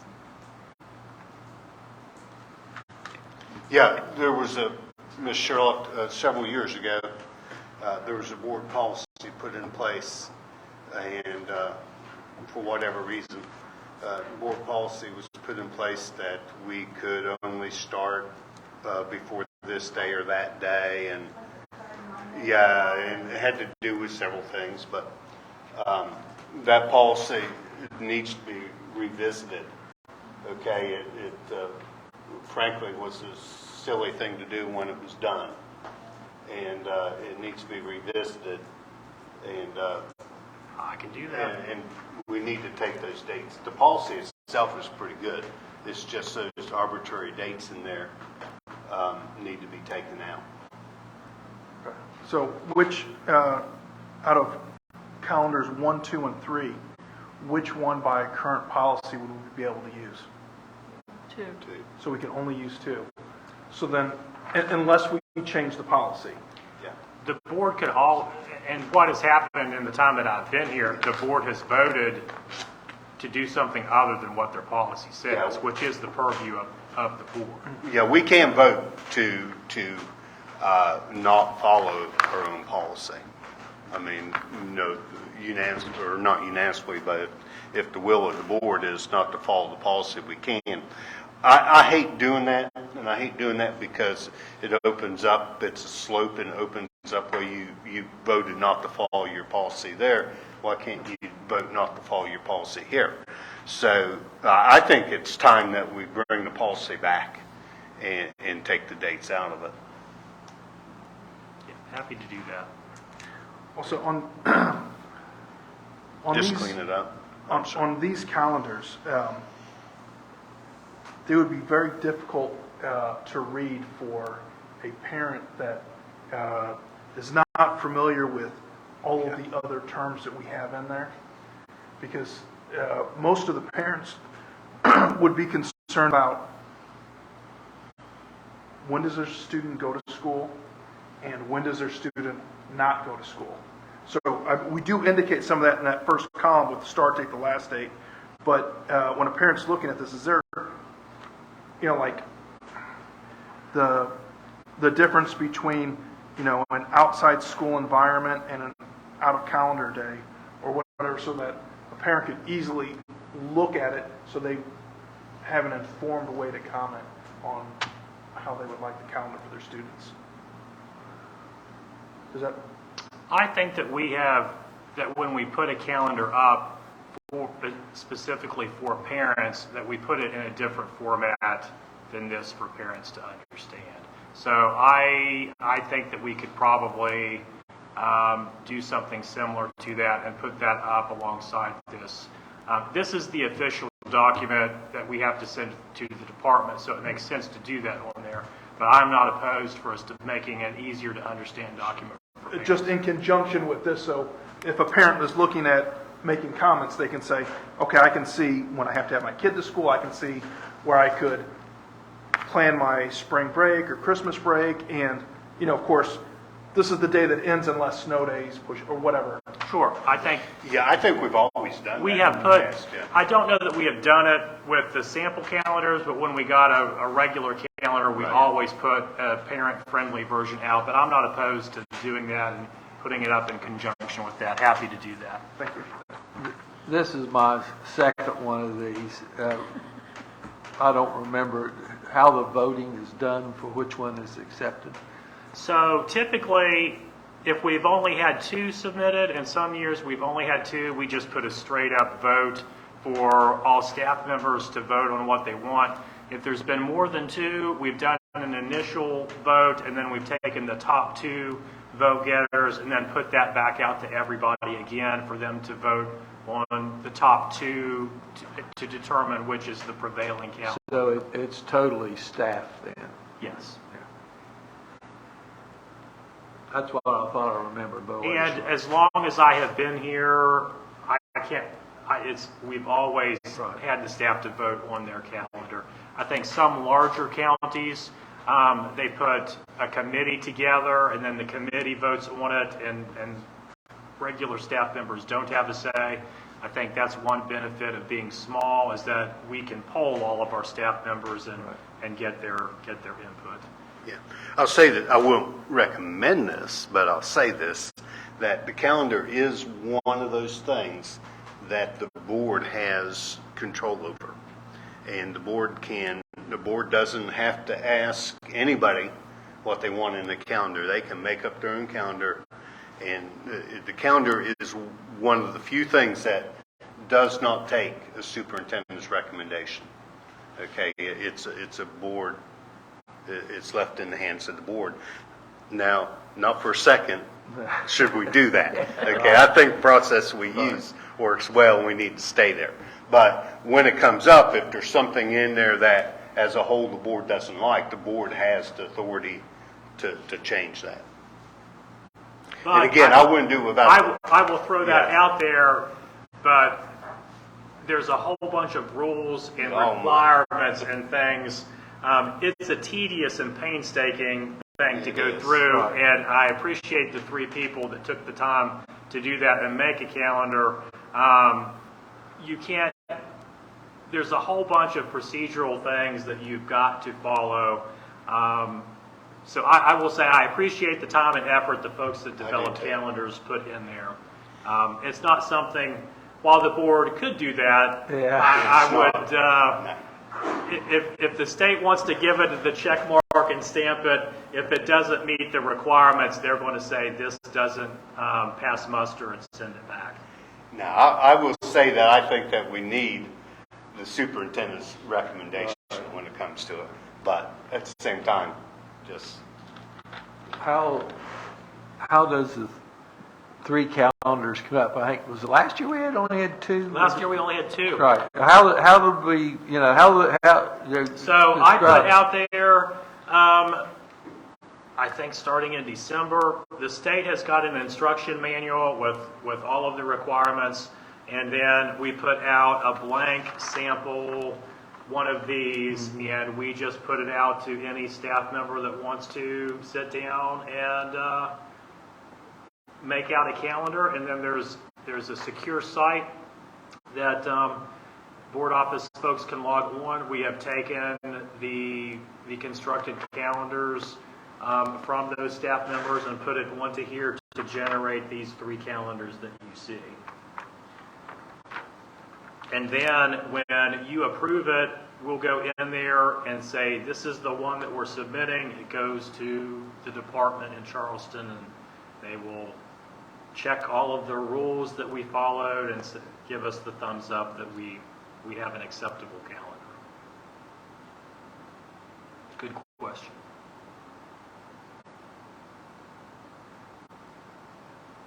And if it's done before the end of the legislative season, you might change it, okay? Because the legislators will change the calendar stuff and will make it,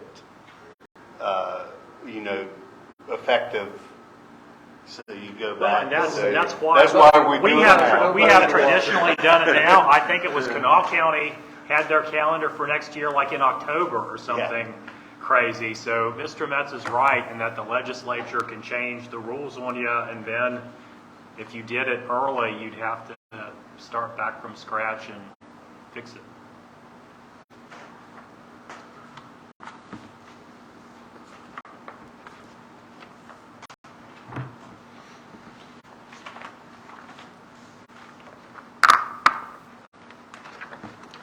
Any other questions, comments? If not, we're going to go back to session. Okay, so at this time, I'll entertain a motion to return to regular session. So moved. We have a motion to return to regular session. And questions, comments? Hearing none, all in favor of returning to regular session, say yes. Yes. Yes, I want to make sure you pay attention. And those against say no. The yeses have it. Okay, we're back in regular session. Okay, we're down to the regular agenda. Please give me a second, get my book back up. It went dead sitting there.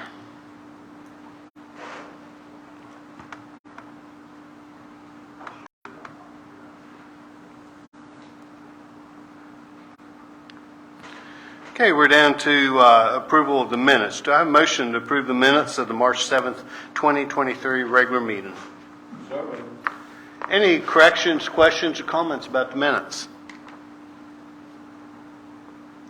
Hearing none, all in favor of approving the minutes of the March 7th, 2023 regular meeting, say aye. Aye. Aye, opposed say nay. Ayes have it.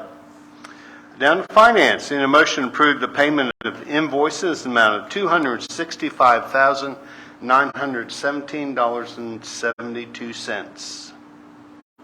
So moved. Mr. McCown. So for your consideration this evening, we have 5 runs of expenditures. The first on 3/8/2023 totaling $129,489.65. Noteworthy on this is Gordon Foods for $116,098 of that. The next run of expenditures on 3/10/2023 totaling $20,000 is Health Smart Dental Vision insurance premiums. Then on 3/13/2023 totaling $39,679.94. Noteworthy in that is the Department of Agriculture for Food, $5,329.79. Next run on 3/21/2023 for $6,867.41. That is mainly utility bills. And then finally on 3/22/2023 totaling $69,880.72. Noteworthy in that run of expenditures, we have Work County Health Services for $17,279.27 for counseling service. And we have WVUP spring tuition costs of $6,900. All of these runs of expenditures total $265,917.72, less a board member's travel of $86.46, for a total of $265,831.26. Okay, give me that one more time. $265,831.26. Okay. We're going to have to, Do that in two separate. yeah, we're going to have to modify our the original motion because, and I knew that. I read the wrong figure, so who made that motion?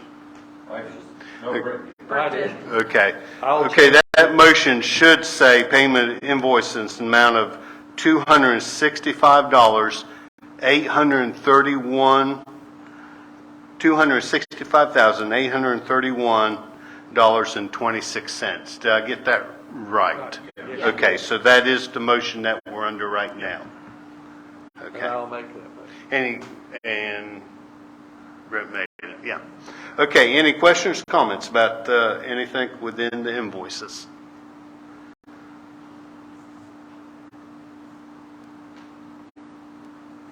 Here none, we have a motion to approve payment of invoices amount $265,831.26.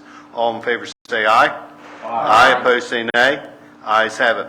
Okay, need a motion to approve the payment of an invoice in amount of $86.46. 46. I need to accuse myself. Yes. Okay, so need a motion to approve payment of invoices in the amount of $86.46. So moved. Okay, and that was for Mr. Sherlock's travel. Any questions, comments? Here none, we have a motion to approve the payment of the invoice in the amount of $86.46. All in favor say aye. Aye. Opposed say nay. Ayes have it. Okay, Ms. Sherlock, come back.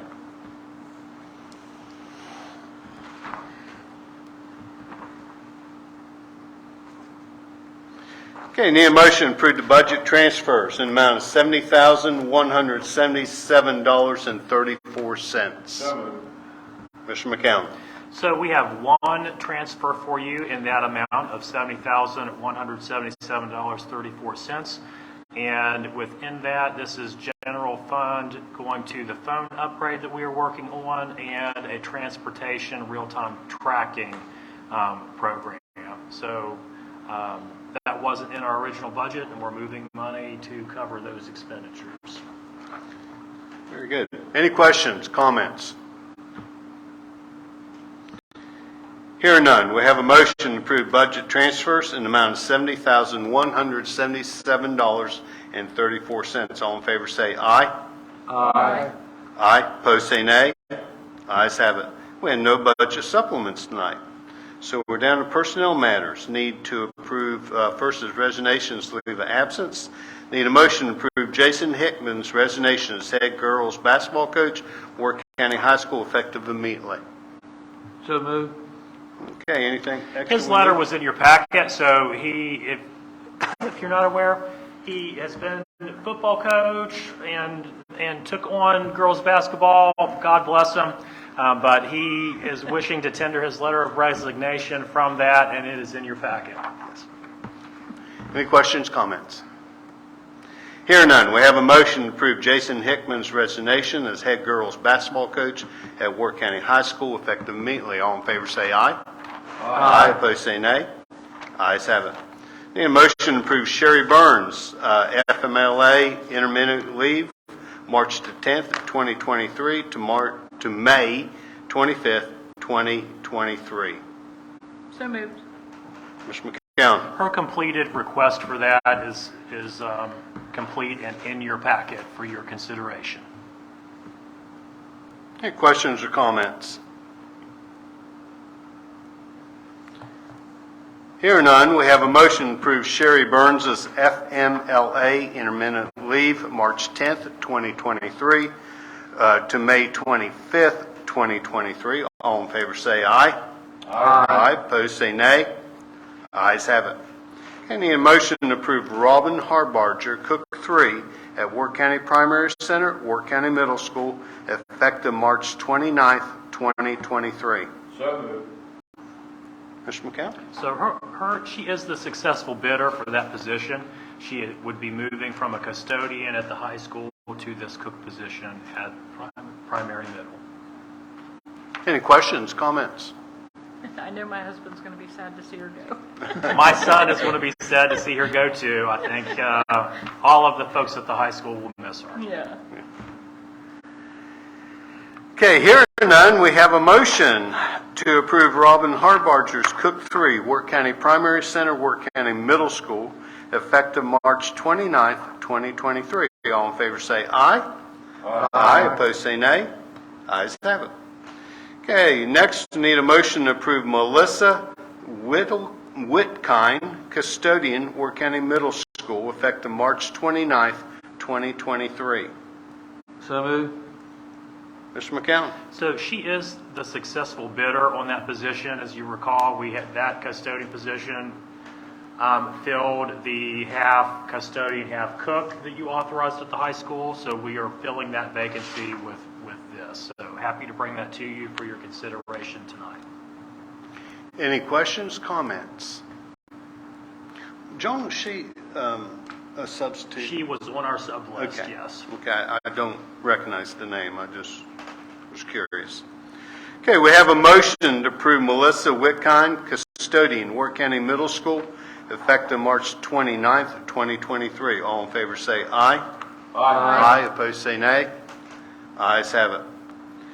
Okay, need a motion to approve Shawnee Hill as assistant softball coach for Work County Middle School, effective immediately. So moved. Mr. McCown? So her application was in your packet. I think she has been helping with that program already, so happy to hire her into a paid position for that program. Any questions, comments?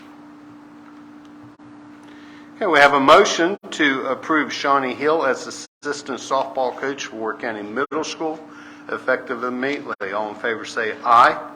Aye. Opposed say nay. Ayes have it. Okay, need a motion to approve Stacy Barnhart, fourth grade teacher at Work County Primary Center, effective for the 23-24 school year. So moved. Mr. McCown?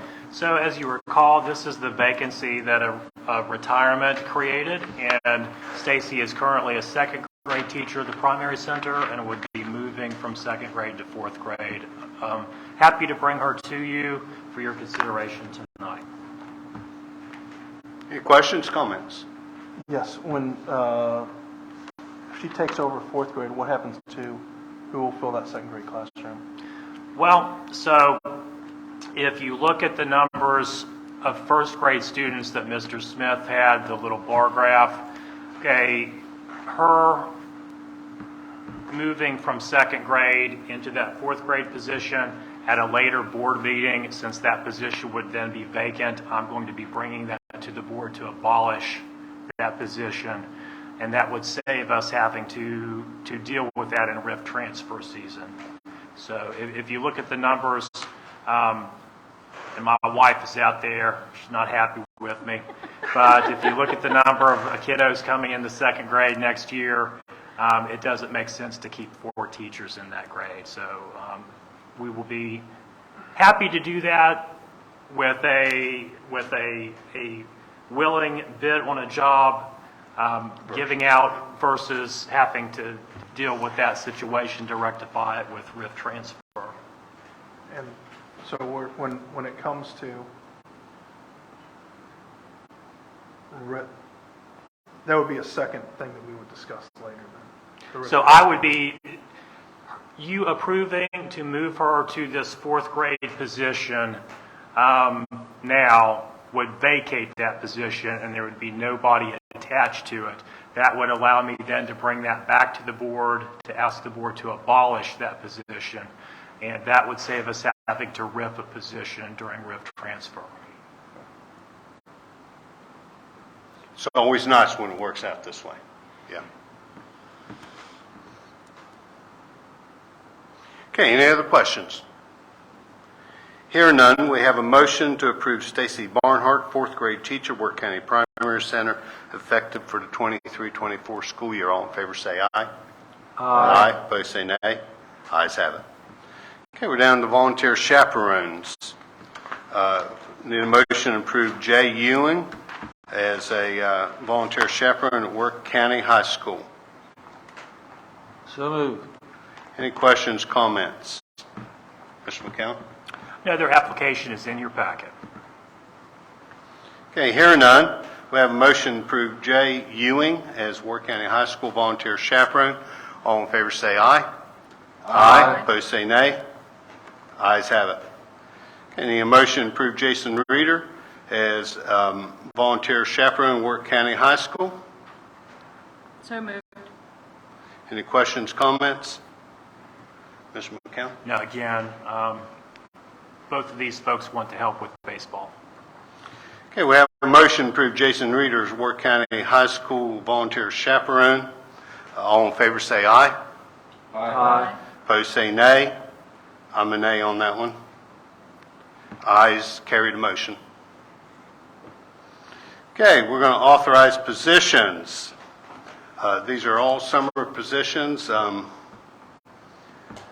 Let's take them each one because there might be one that the board doesn't want to do. So, Well, and we should have, on the postings, it's got the number of each. So if you want, okay, if you want to sure. look at that, and we can include that as folks go one by one.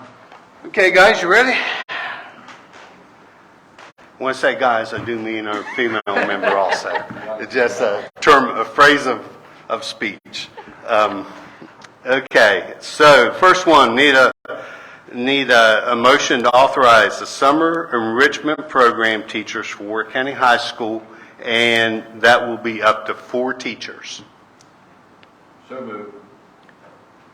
Questions or comments? Anything you want to tell us, Mr. So McCown? all of these summer school positions are equitable with what we've done in years past. We're just bringing that back to you. We've got to authorize those each year. We are looking to do a similar summer school thing as we have done at each programmatic level the past 2 years. Noteworthy is that the primary center is going to run in conjunction with Energy Express. So Energy Express would be in the morning, then the primary center summer school is going to work on those same calendar days. Okay, and as we go through them individually, if you have individual questions, Mr. McCown will answer them, okay? Go ahead. Go ahead. What's the difference between an enrichment program and a regular program teacher? So the enrichment program teachers, for the high school, the regular folks are working on credit recovery. So those folks are in, they're doing the same credit recovery things that we have always done. The enrichment is folks like our tech folks. They have done STEM activities. So typically with the high school, the regular folks doing credit recovery, they're there in the morning.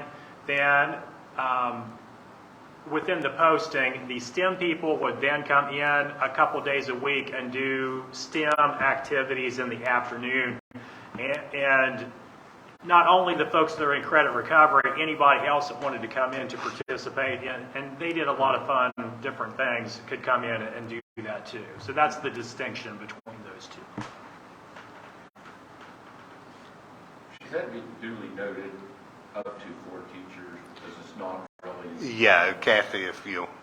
Yeah, it's Okay. on Got that? it's on the postings that were in your packet, but we do need to maybe clarify that for the minutes for Yeah, each one. as I go through, I'll say them, and then she can put them in the...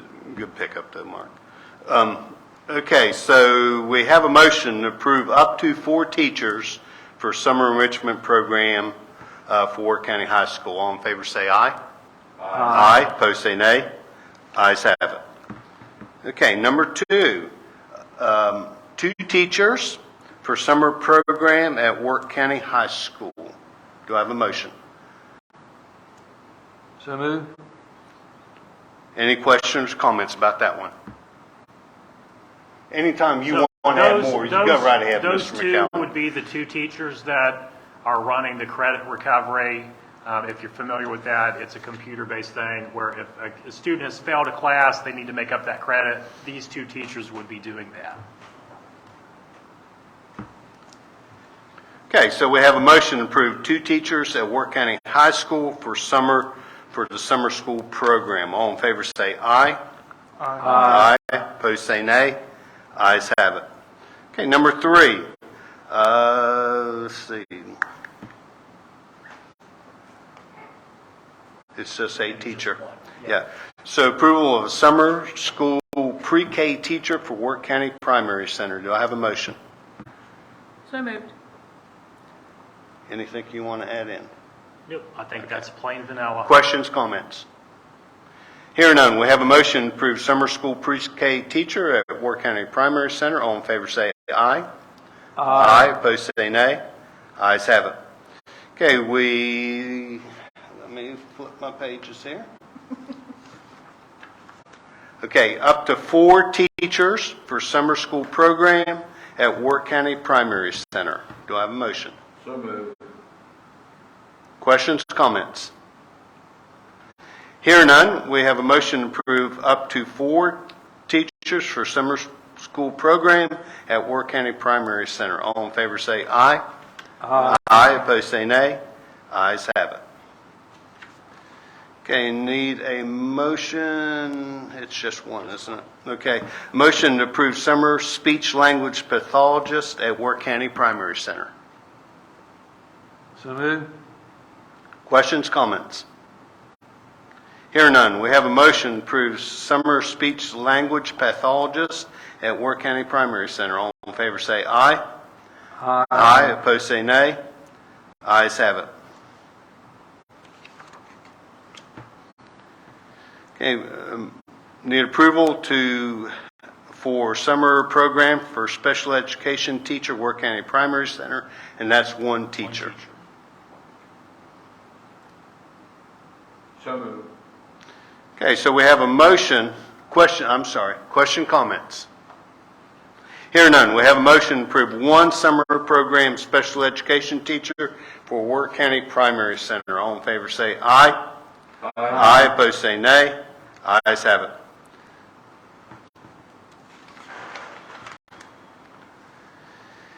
Okay, next one is summer program teachers for Worth County Middle School, and that is up to 8. Up to 8 teachers. Do I have a motion? So moved. Questions, comments? Hearing none, we have a motion to approve up to 8 summer program teachers for Worth County Middle School. All in favor say aye. Aye. Aye. Opposed say nay. Ayes have it.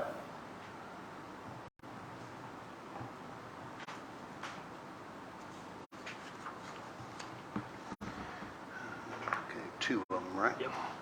Okay, need a motion to approve 2 summer general maintenance groundkeepers for summer general maintenance groundkeepers. 2 of them. Do I have a motion? So moved. Any questions, comments? I have a motion to approve 2 summer general maintenance groundkeepers. All in favor say aye. Aye. Aye. Opposed say nay. Ayes have it. I keep wanting to tag his school onto it, okay? Okay, and these 2 as needed, bus operators. Okay, need a motion to approve 2 as needed summer bus operators for extended school year programs. So moved. Questions, comments? What's the difference between the summer school and the extended school year? The calendar time. The Energy Express is going to be running its own time. The high school is going to have a time. The middle school is going to have a time. So those don't all overlap, so we need multiple positions. Okay. Okay, so we have a motion. Any other questions, comments? Okay, so we have a motion to approve 2 positions as needed for summer bus operators for extended school year programs. All in favor say aye. Aye. Aye. Opposed say nay. Ayes have it. Okay, here's just one, right? Okay, need a motion to approve summer bus operator, Energy Express and other extended school year programs. So moved. Questions, comments? Hear none. We have a motion to approve summer bus operator Energy Express and other extended school year programs. All in favor say aye. Aye. Opposed say nay. Ayes have it. 3. Okay, need a motion to approve 3 summer cooks for summer food service programs. So moved. Any questions, comments? I'm assuming that'll be at one facility or the other, right? Okay. Any other comments? Hear none. We have a motion to approve 3 summer cooks for summer food service programs. All in favor say aye. Aye. Opposed say nay. Ayes have it. And custodian 3, so take 2 positions, okay? Need a motion to approve 2 positions, custodian 3s, and those are itinerant. So moved. Questions?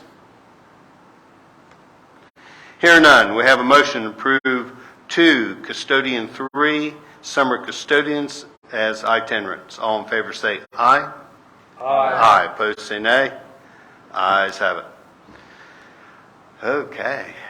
We're down to open enrollment. Need a motion to approve 2 children from Jackson to Wirt for 23-24 school year. So moved. Okay, and their information was in your packet. Anything you wish to Hopefully add pick to it? up a whole bunch more before Yeah. October next year. Yeah, and don't lose any, huh? Any questions? Hear none. We have a motion to approve 2 children from Jackson to Wirt for 23-24 school year. All in favor say aye. Aye. Opposed say nay. Ayes have it. Okay, we are down to board concerns. Ms. Stewart. Just out of curiosity, on coaches, when we hire them, are they hired for life or however long they want to coach, or how's that done? So they do not have to reapply every year. If they fill that position, they're in it until they resign from it. So, Would that be the same as with an assistant coach like we're talking about? yes. So there used to be a provision in there that if they were not a professional person, we had to repost that every year. But that provision is no longer. And one other question, I hear this every year, is there any way possible we can get out of Division II on the basketball? So I will defer that to Dottie, who's on the SSAC board. Would the board like to hear from Dottie? Yes. There you go. Dottie, please, if you're okay with doing it. Yes, April 2nd, 3rd, 4th, I believe, Eric Cheeseman and I are going to the Board of Control meeting for SSAC in Stonewall.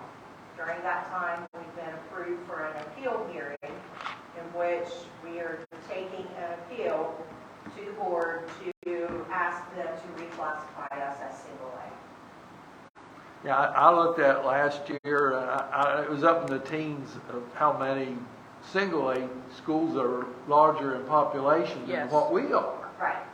And it's just, and the only answer I get is we're close to the Right, courthouse. that That was is one it. of the factors that was put into the formula that was used to come up with where each school was in their rankings. And one of the things that is being proposed at the Board of Control meeting by one of the other principals